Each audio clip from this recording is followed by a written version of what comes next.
સુરત ભાજપ કાર્યાલય ખાતે પ્રદેશ પ્રમુખની અધ્યક્ષતામાં પ્રેસ કોન્ફરન્સનું આયોજન કરવામાં આવ્યું। આ સાથે પૂરગ્રસ્ત પરિવારો માટે રાહત સામગ્રી વિતરણની પણ શરૂઆત કરવામાં આવી।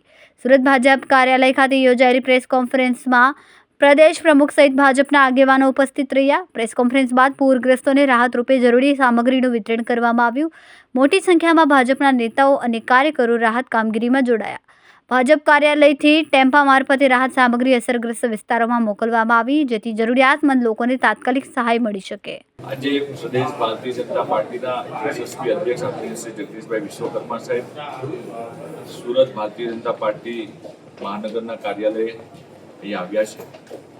2 દિવસનો એમનો દક્ષિણ ઝોનનો પ્રવાસ છે। ગઈકાલે વલસાડના ઉમરગામથી શરૂઆત કરીને ત્યારબાદ પારડી, વાપી, વલસાડ, ત્યાર પછી નવસારી અને સાંજે સુરત ખાતે પહોંચીને જે દક્ષિણ ઝોનની અંદર જે રીતે વરસાદ ખૂબ પડ્યો અને ઘણી જગ્યા પર ઘણા લોકોને ખૂબ મુશ્કેલી પડી, ઘણી જગ્યા પર જે પરિસ્થિતિ થઈ છે વરસાદના કારણે કોઈના ઘરની અંદર પાણી ઘૂસી ગયું કે એ પ્રકારની પરિસ્થિતિની અંદર ત્યાં લોકોની વચ્ચે જઈને જે ભારતીય જનતા પાર્ટીના કાર્યકર્તાઓ એમની મદદે ગયા છે, કાર્યકર્તાઓનો ઉત્સાહ વધારવા માટેથી અને જે લોકોને આ પરિસ્થિતિની અંદર જે દુઃખ પડ્યું છે એના સહભાગી થવા માટે, એમની વેદના સાંભળવા માટે એમની પાસે ગયા અને પરિસ્થિતિ જોઈને આખા ગુજરાતમાંથી જે પ્રકારે ભારતીય જનતા પાર્ટીના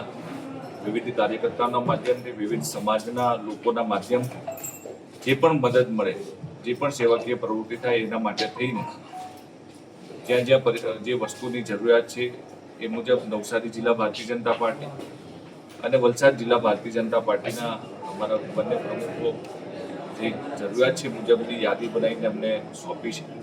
સાથે સાથે સુરત મહાનગરની અંદર કુલ મળીને 15,000 કાચો સીધો એટલે કે રાશન કીટ એક તૈયાર કરવામાં આવી છે, જેની અંદર રસોડાની જે જીવન જરૂરિયાત વસ્તુ છે એ કુલ મળીને 15 કિલોની કીટ બનાવી છે। કીટ આજે 3500 કીટ તૈયાર થઈ ગઈ છે। ત્વરિત વલસાડની અંદર 2500 કીટ અહીંથી બંને પ્રદેશ અધ્યક્ષજીએ જે કાર્યકર્તાઓ દિવસ રાત મહેનત કરીને કીટ તૈયાર કરી રહ્યા છે, કીટ આજે મોકલવામાં આવનાર છે અને નવસારી જિલ્લાની અંદર આજે 1100 કીટ અહીંથી મોકલવામાં આવનાર છે।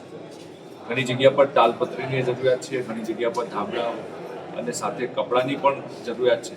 એ બધી જ જરૂરિયાત જે કાર્યકર્તાઓ, જે સમાજના સેવાભાવી સંસ્થાઓ છે જે આપી રહ્યા છે એ મુજબ લોકોને પહોંચાડવાનો ભારતીય જનતા પાર્ટીના કાર્યકર્તાઓ પ્રયત્ન કરી રહ્યા છે।